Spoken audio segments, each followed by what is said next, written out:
Best conference and the most valid rankings.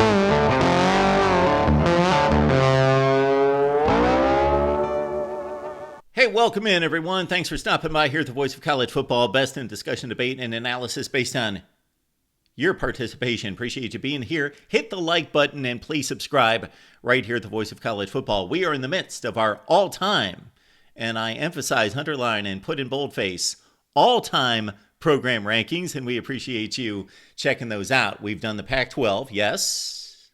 Doesn't exist now, but what a perfect time to wrap up Pac-12 history with all-time rankings, because those numbers for those schools in Pac-12 play as Pac-12 members are never going to change. So they are sealed in history, and we did the Pac-12 rankings, the Big 12, and the ACC. Now on to what has been the best conference in college football for roughly 15 to 20 years, the SEC. We do not claim for these rankings to be perfect, but if you find more extensive, exhaustive, more comprehensive rankings, please send them my way. Let's look at the SEC. Our first stop is winning percentage. Alabama is right there with Michigan and Ohio State with the best winning percentage of all time. It's so close between those three that 2024 may have a different leader by the end of the season, but it's basically fractions of percentage points. Alabama by far and away number one in the SEC at 733. And yes, we are including Oklahoma and Texas on these lists. That is not to say that there is a direct comparison nor a comparable comparison here with Oklahoma and Texas against the SEC. Of course, they have not been members of the SEC. We are, with all these conferences, including the schools that just left, because their history is in that conference, but we're also including the schools that are entering that particular conference because it's a point of comparison to see how dominant Oklahoma and Texas in this case have been in the Big 12, the Big 8, the Southwest Conference in their history, just to see what type of programs the SEC is bringing in. Not to say that if Oklahoma or Texas win the point total at the end of all this, that they're the best program in the SEC. They haven't started in the SEC, but it's a point of reference. It's a data point. It's interesting comparison to make. You got to put everything into context, of course, but the analysis is better with the information than it is without the information. And of course, Oklahoma and Texas are right there at the top with a 725 and 702 winning percentage respectively. Those are the only three schools over 70% all time. Tennessee, despite some rough years since the end of the Philip Fulmer era, of course, bouncing back under Josh Heupel, stand at 672, just above Georgia, of course. Kirby Smart has built arguably now the best program in college football, and for years right there with Alabama, 666 winning percentage, LSU also above 65%. We know that down through the years, Florida's had extremely strong teams under Steve Spurrier and Urban Meyer, and has been strong going back to the 60s and into the 80s as well. Many times Auburn, of course, has been an up and down program, but at its peak competing for national championships, and of course a long illustrious SEC history with coaches like Pat Dye and Tommy Tuberville and others. Of course, Texas A&M has only been in the SEC since 2012. Therefore, most of these numbers for Texas A&M built as a member of the Southwest Conference and the Big 12. There's Arkansas at 576. Should we not include Arkansas since they only have a 32-year history in the SEC and the rest of Arkansas's histories in the Southwest Conference? Ole Miss at 551 looking good. Missouri, of course, entered the SEC at the same time with Texas A&M in 2012. South Carolina has been probably the most disappointing program in the history of college football. If you look at location, resources, rabid fan base, all of it adds up to better winning than 509 winning percentage. Kentucky's at 502. Mississippi State could surprise some people because, of course, Mississippi State's been a competitive team that typically goes to bowl games going back to the early 1990s. So for the last 30 years, Mississippi State would be a much better showing here than 494, one of the few programs in college football overall under 50%. Vandy at the bottom as expected, and we're going to see Vandy at the bottom throughout at 48% winning percentage. There are 70 programs playing Power Conference football right now entering 2024. There's only about 10 that have an all-time winning percentage under 50%. doesn't seem to make sense mathematically, although we've got to consider out of what has been 10, 11, 12 game schedules throughout the years, that there have been 3 or 4 non-conference games generally played, a lot of these games against Group of 5 and FCS teams, and power conference teams win over 90% of those games. That's historically proven, about 85+% against the Group of 5. Add in the FCS, in which they win 95+%, and it's a high winning percentage that lifts a lot of programs over 50%. But if we looked in conference, of course, all of it would add up to 50%, of course, because everybody's got to win the game and somebody's got to lose the game. Now let's look at how this has stacked up over the past several seasons, first with the college football playoff era.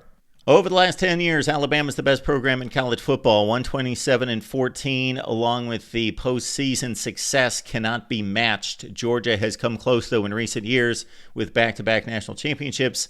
A few decent but not great seasons early in the CFP era weighs Georgia down a bit. We've got Oklahoma, of course, no success in the CFP with 4 losses and no wins, but overall dominance in the Big 12 Conference at 102-29. LSU, of course, had that outstanding team in 2019 at 15-0 as national champion, and have certainly been competitive many times during this stretch, but certainly have had the most down times among the top 4.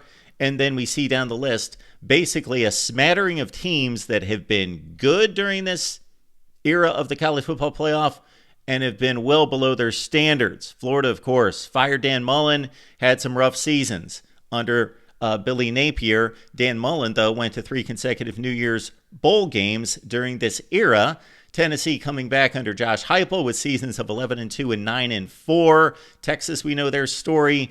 Sark has brought them back to the college football playoff after all down years pretty much during this CFP era. Except for defeating Georgia in the Sugar Bowl following the 2018 season. Texas A&M has basically been an 8-5 team for the majority of this CFP era. There we see down times from Arkansas. They've rarely been good during this time. They did have a 9-4 record against under Sam Pittman a couple seasons ago, and Brett Bielema had some bowl teams, but besides that, they've been down. South Carolina in 2014 was just coming off a nice run under Steve Spurrier, but they're 8 games under 500 during this time. And there we see Mississippi State. We talked about their next to worst winning percentage all time in the SEC, but pretty respectable during the CFP era at 73-54. And of course, that Dan Mullen team in 2014 answers a trivia question as the very first number 1 team in the CFP rankings. Now let's take it all the way back to 2001 in the outset of the 21st century, and it's quite a race between Alabama, Georgia, Oklahoma, and LSU's also in there. Of course, the Tigers won national championships under Nick Saban, under Les Miles, and under Ed Orgeron. Only team during that time that has won national championships under 3 head coaches. Nick Saban, of course, took over Alabama in 2007 and built the best program in the country. Georgia has been a really good program, and people, because of the success of Kirby Smart, taking it to another level, forget that Mark Richt finished in the top 10 in the country 8 of 15 years in Athens. Oklahoma, of course, prospering under Bob Stoops, owned the Big 12, went to BCS bowl games just about every year under Bob Stoops. And then we see a bit of a drop-off. But Florida was extremely strong under Urban Meyer, of course, and before that, Steve Spurrier. And then, of course, Ron Zook had a decent run at Florida where he won football games. But Florida, of course, Urban Meyer is at the pinnacle of that record at 196 and 98. Auburn, strange program throughout this century with Tommy Tuberville going undefeated in 2004, but denied a shot at the national championship. But then they bounced back in 2010. They win a national championship. And then in 2013, Gus Malzahn's first season, they get to a national championship game, the very last under the BCS format. Texas A&M most of that time, of course, in the Big 12 Conference. Arkansas has been down. They're only 6 games over 500, despite back-to-back top 5 finishes under Bobby Petrino in 2010 and 11. Missouri was a pretty solid player in the Big 12 at 172 and 119 before entering the SEC 11 seasons ago. Kentucky and Mark Stoops trying to struggle to get back to 500. They are 16 games under the break-even mark, but they were way below that when he took it over some time ago, about 10 seasons ago in Lexington. Let's go all the way back to 1970. So this is roughly 50 years. This would be the bulk of most of our lifetimes, most of the people watching. I'm not saying that you're not over 54 years old, like me, but this is probably most of your fandom here, going back to 1970. Bama, the very best at 531, 149, and 4. We've got Oklahoma right there as well. Of course, LSU was not a good football program from about the late 80s up until the time Nick Saban took over in 2000. Georgia's been extremely strong most of that time. Of course, Vince Dooley led them to a national championship in 1980 and strong season throughout. And then they were just basically decent in the 90s.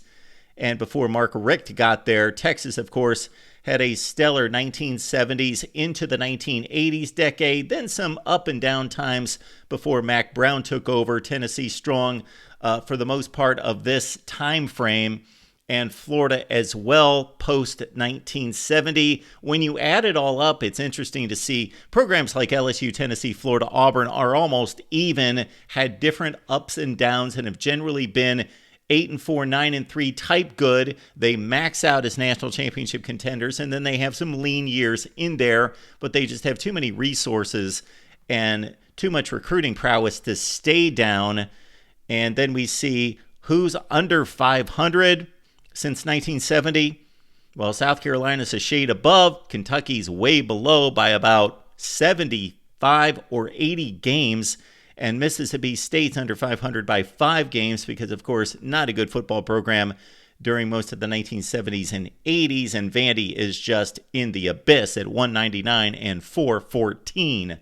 We can't rely on the AP rankings involving every specific team every specific week. And the one fallacy in the point system that I'm about to show you is that there are typically 10 teams in college football that are generally just as good with just as good a resume as number 25 in the nation, and they get absolutely no credit for their season in the AP rankings. But over time, and we're going all the way back to 1936, the AP adds up points, meaning if you finish number 1, you get 25 points. You're number 2, you're 24 points. You get 23 points for being number 3 and on down the list. Number 25 gets 1 point. We're talking about the final AP rankings, so they're valid. We're not talking about week 6 rankings. So when this all gets added together, it's a pretty good snapshot of who has played well in college football going all the way back again to 1936. There was a top 20 at one point. Then it went to a top 10, 6 or 7 seasons in the 1960s, and then back to a top 20 and then a top 25 eventually.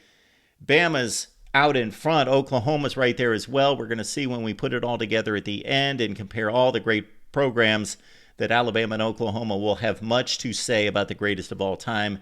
Texas is then next at number 3, but well behind their rivals. A lot of teams in the 700s, of course, because they've been strong for most of this time. However, stronger in recent decades would be the likes of Georgia and LSU in particular. Tennessee, of course, had such a great football team at many times post-1936. And on down the line, Texas A&M not quite as strong. Arkansas, of course, had really good teams in the 60s and 70s on through the 80s. For the most part, Ole Miss was a major player in college football in the 50s on into the 60s, the Archie Manning era, taking us to 1970. And there we see that the likes of South Carolina, Kentucky, Mississippi State, they've been also rans in this conference for the most part. And then Vandy has been completely, basically non-existent in the AP poll. James Franklin posted 2 top 25 finishes, but it is difficult to find a Vandy team that is finished ranked, and we will see that in just a second.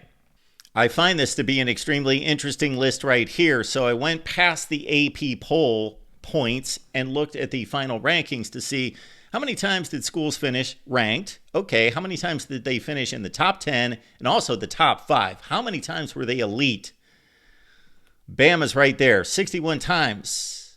trailing Oklahoma 62, though. Again, we give preference to the SEC to a certain extent because Oklahoma did not do this against the SEC, but still a point of comparison here. They're blue bloods, and of course, the numbers show it. Look at those seasons in the top 10 and in the top 5. Now, after those two, then it's a really good fight between Texas with 51 appearances, and when they finish in the top 10, they typically finish in the top 5 22 of 28 times. LSU more rankings in the lower portion of the top 10, 22 as opposed to just 10 times in the top 5. Tennessee strong, Georgia strong, and all the likely candidates. Florida coming on a little bit later in its history.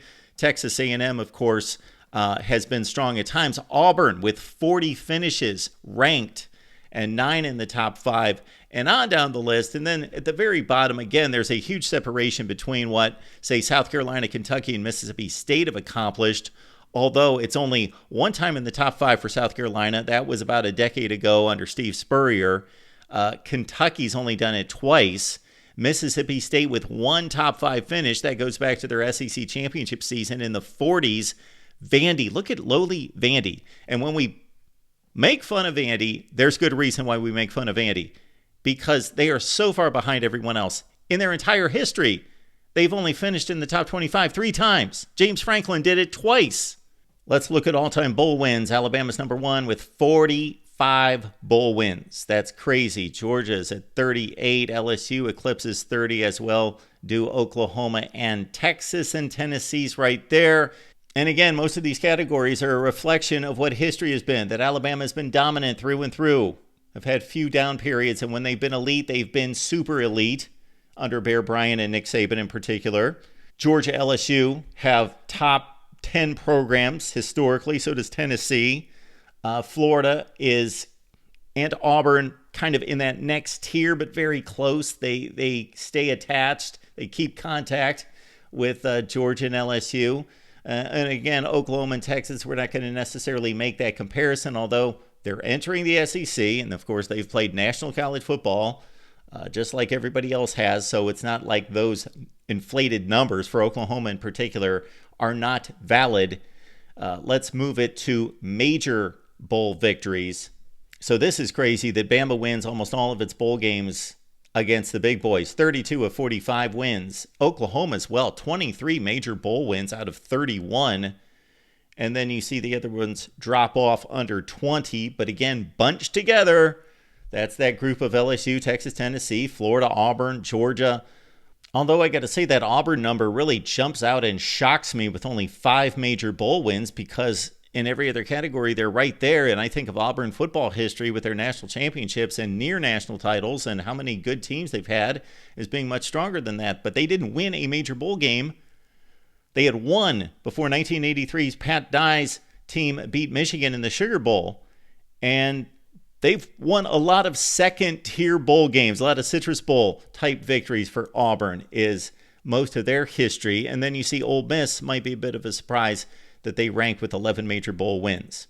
Oklahoma's number 1 in conference championships with 50. Of course, those were won in the Big 12 and the Big 8. This is a comparison amongst the SEC, so we will focus on that. But go back to the Big 12 video.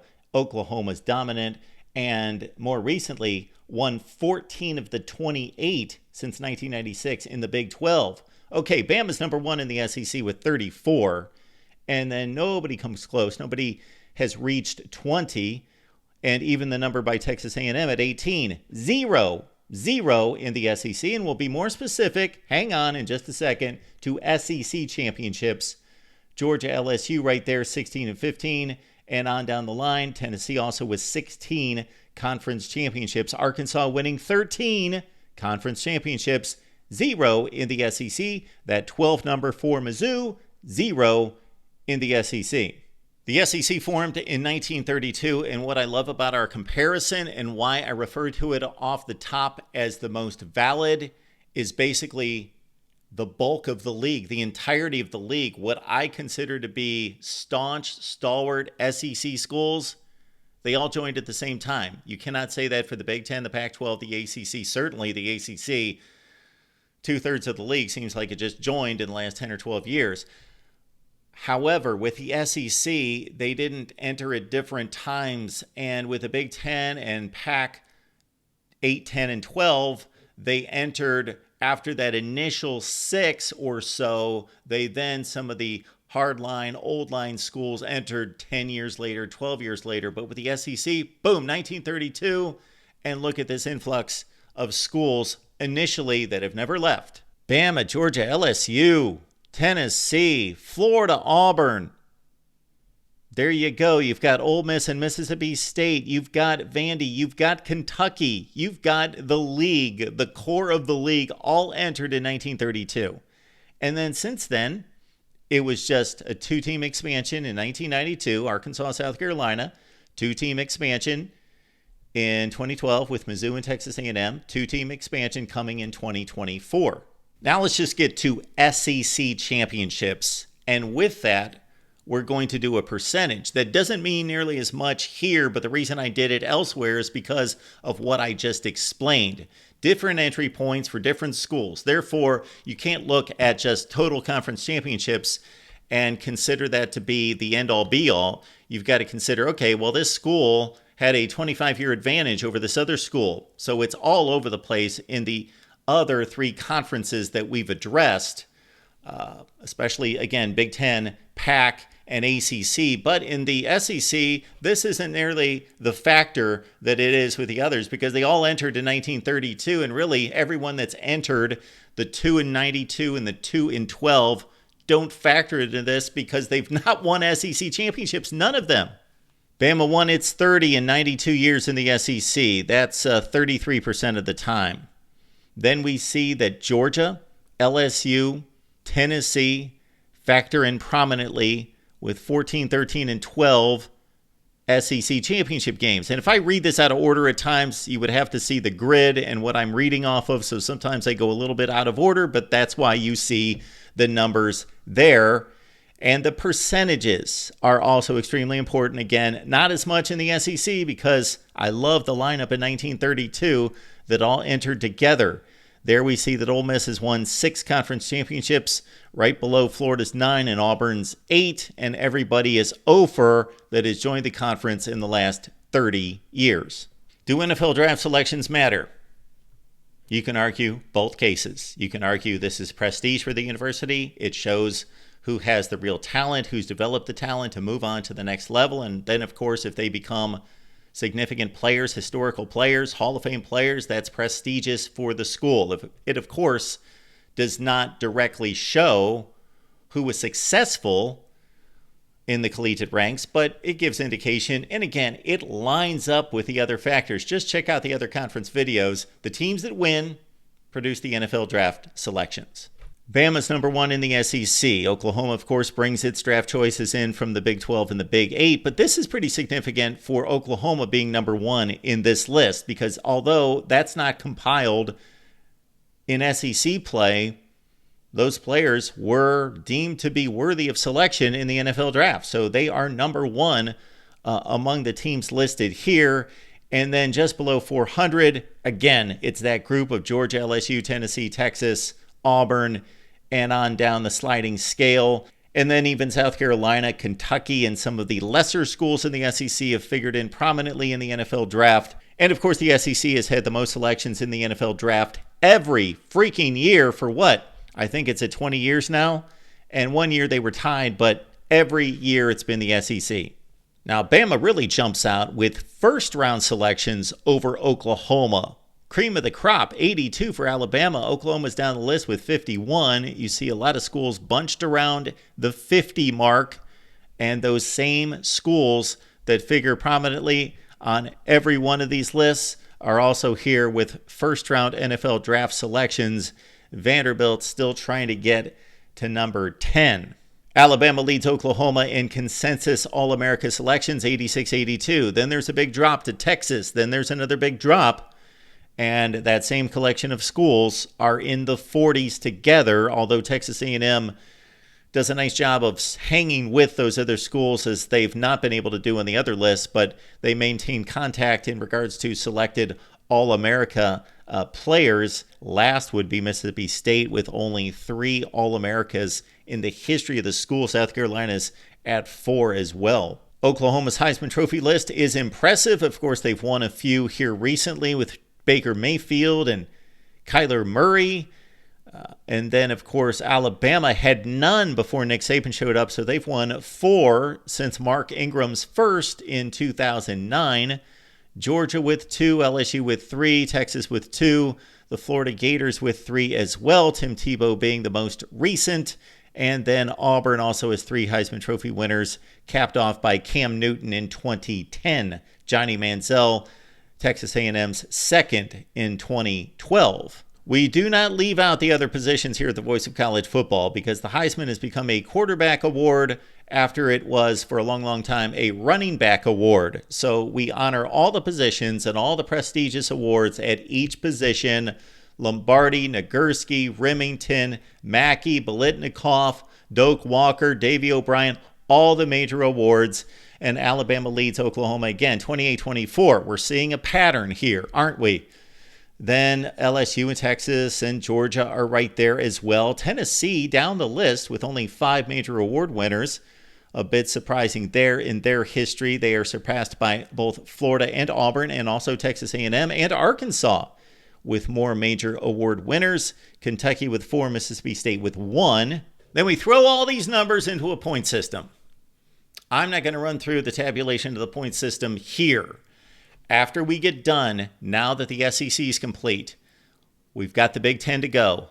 Then we are going live with each conference breakdown, and going to address the point system. Is it perfect? No. If you've got suggestions and ideas, certainly bring them to the table. There are a number of factors I would like to include, but I'm a database of 1.